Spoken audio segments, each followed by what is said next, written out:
In today's presentation, we will discuss what exactly is an e-signature and why handwritten signatures are still important today. But before we go any further, let me introduce myself and my institute. My name is Nico Kalantzis. I have a BSc in Physics, a postgraduate diploma in Forensic Science, an MSc in Question Documents, and a diploma in Question Document Examination from the Forensic Science Society. And I'm also a member of the steering committee of the European Network of Forensic Handwriting Experts. I am written in the table of experts of Athens and Piraeus.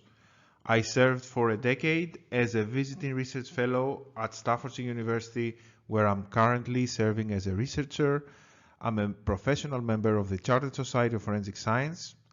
I'm a member of the International Forensic Science Council in Dubai and the president of the Scientific Committee of the Hellenic Association of Forensic Sciences. I also work as an expert and manager of Hartolarius Institute. Hartolarius Institute of Questions Document Studies is a private laboratory and institute centered in Piraeus, Greece. It's an associate member of the NFEX.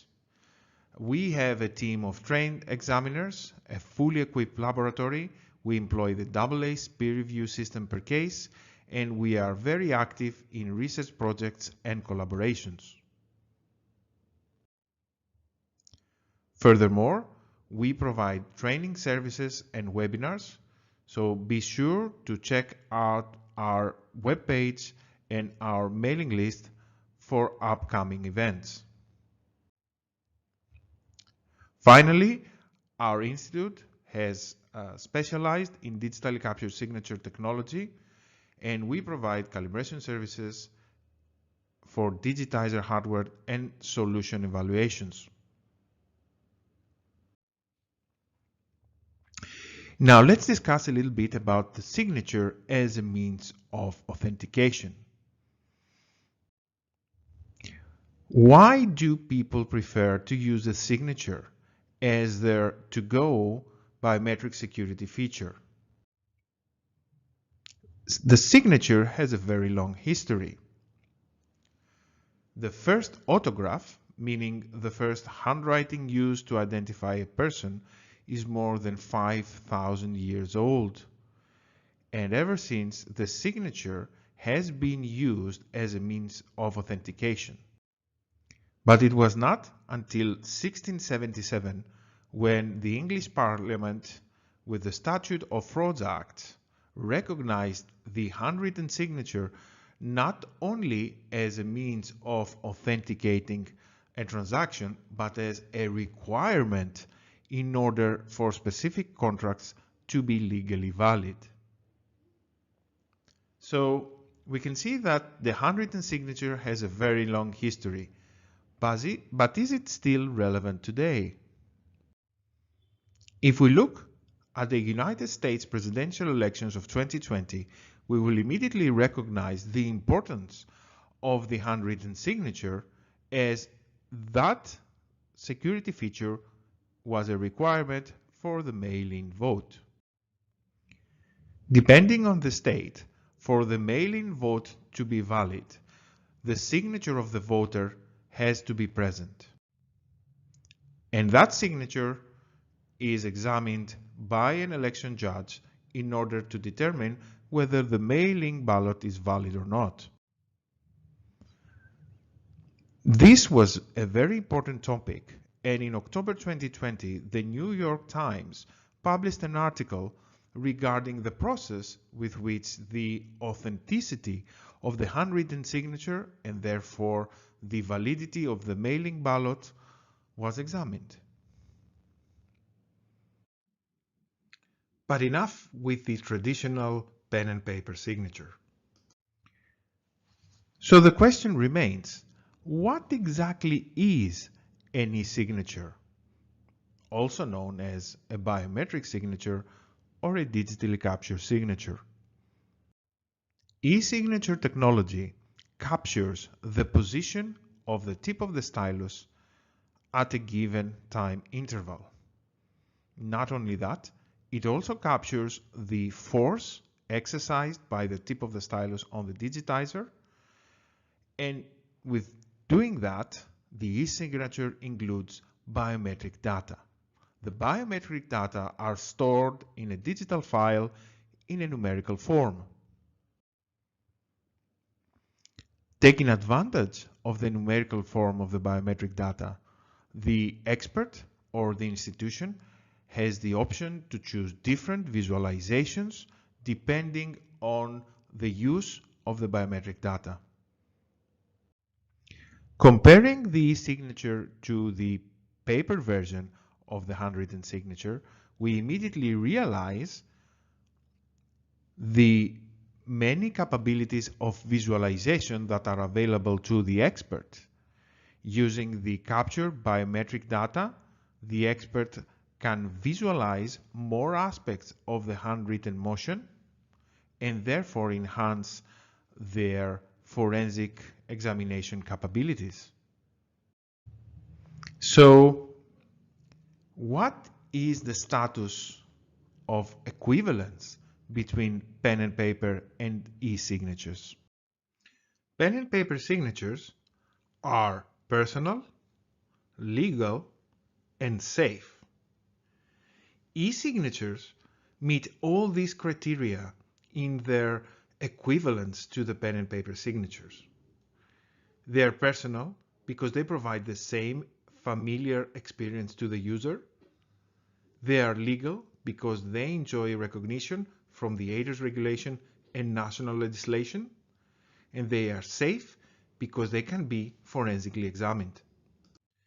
E-signature execution is familiar and comes natural to all ages, in contrast to other available electronic identification procedures like one-time passwords, cell phone text, smart cards, and so on.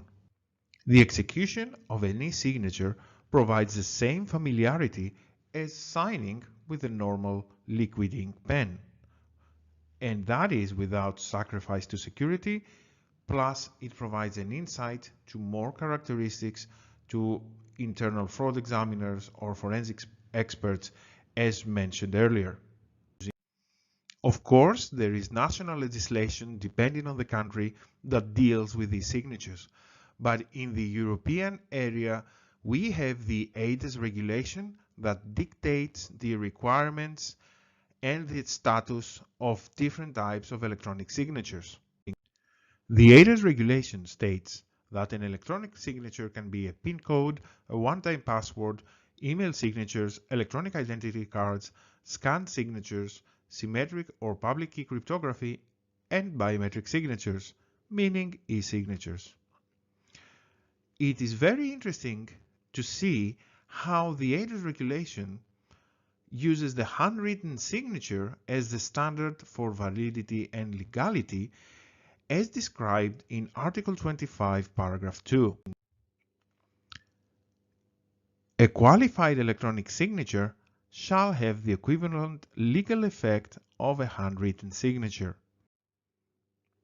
Further down, on Article 26, Requirements for Advanced Electronic Signatures, it is stated that the advanced electronic signature must meet the following requirements: that it is uniquely linked to the signatory, that it is capable of identifying the signatory, and that it is created using electronic signature creation data that the signature can, with a high level of confidence, use under his sole control.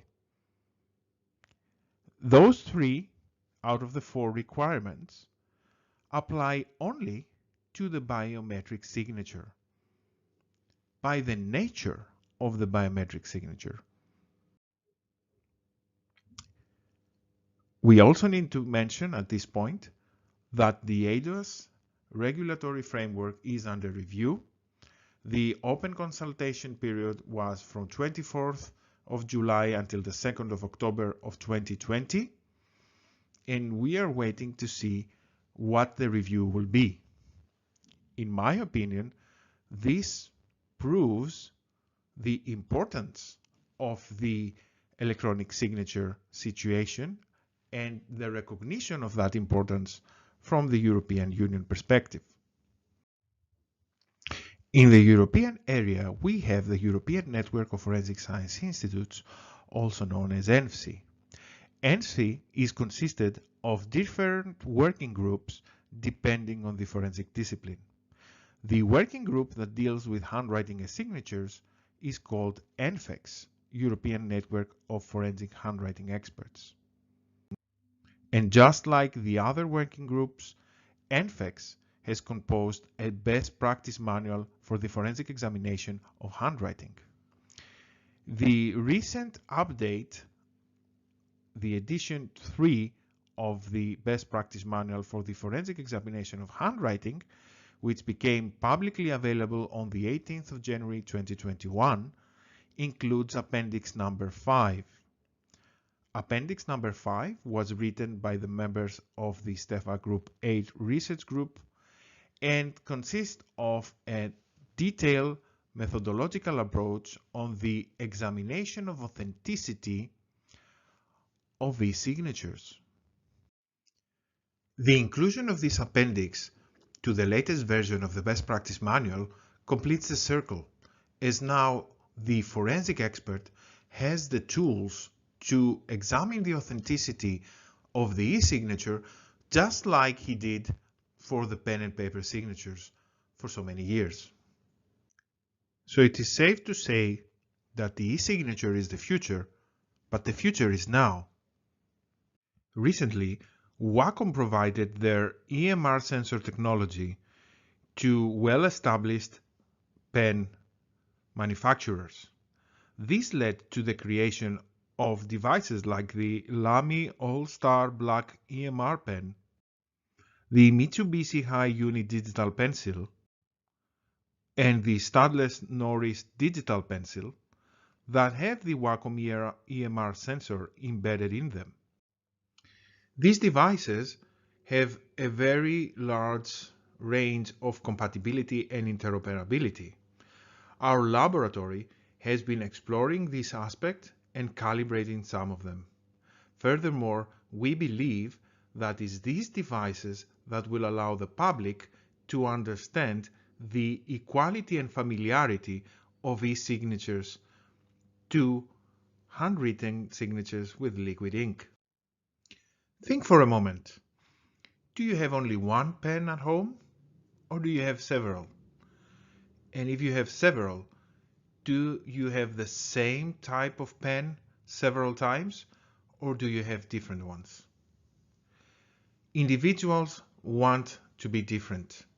They want to be unique, and this is expressed in their consumer decisions.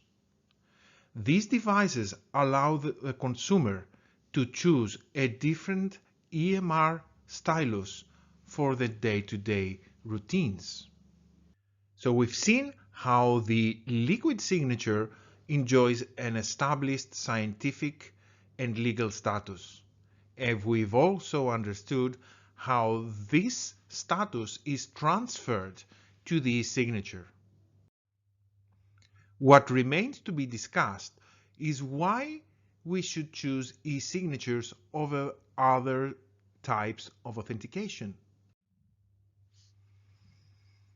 As discussed briefly earlier in the articles of the ADRES regulation, all previous non-biometric identity validation and/or verification methods are subject to decoupling because they do not link data to the individual interacting with the institution, and therefore they can be used by other people. Other biometric data, like iris and fingerprints, do link data to the individual but do not provide proof of intent. It is only the signature, being handwritten with a liquid ink or an e-signature, that provides both features. So e-signature is the bridge from liquid ink to digital ink. But that is not a bridge to be crossed. It's a bridge we have already crossed. And as I said earlier, E-signatures are the future, and the future is now. This is me signing for the renewal of my cell phone contract using an Lamy All-Star EMR pen on a Wacom STU530 digitizer. The future is now. Thank you very much for your attention. I hope this video helps you demystify and understand the e-signatures and their importance in our day-to-day business. Thank you very much.